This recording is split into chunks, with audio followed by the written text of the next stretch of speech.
তবে আমি আজকে চেষ্টা করব প্রথম দিনই এই যে গত আন্দোলনে যে ডিজিটাল ক্র্যাকডাউন আমরা বলেছি ইন্টারনেট বন্ধ করে, তার তদন্তের জন্য আজকে আমি ব্যবস্থা নেব যে কেন এই ঘটনাটি ঘটেছিল এবং কারা সেটার সাথে জড়িত।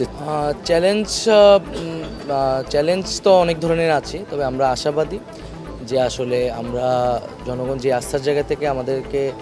প্রতিনিধিত্ব করতে পাঠিয়েছেন আমরা সেটি যথাযথভাবে পালন করতে পারবো। ইন্টারনেট ব্যবহারটা কিন্তু মানে এটা একটা ডিজিটাল রাইটসে পরিণত হয়েছে, এটা একটা মানবাধিকারের বিষয়। তো ইন্টারনেট বন্ধ বলেন বা সেটাকে সীমিত পর্যায়ে নিয়ে আসা, এই মানবাধিকার বিষয়টিকে মাথায় রেখেই করতে হবে, যাতে কারো মানবাধিকার লঙ্ঘিত না হয় এবং তথ্যের অবাধ প্রবাহ থাকে, যাতে সাংবাদিক সহ শুরু করে সবাই সেই সত্যটি জানতে পারে। তো আমি মনে করি যে আমাদের প্রশাসনেও যাতে সর্বোচ্চ গুরুত্বটা পায়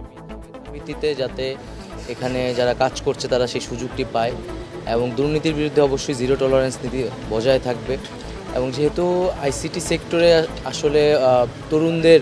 কাজের একটা বড় সুযোগ আছে এবং বাংলাদেশে এই ধরনের তরুণ ব্যাপক সংখ্যায় আছেন,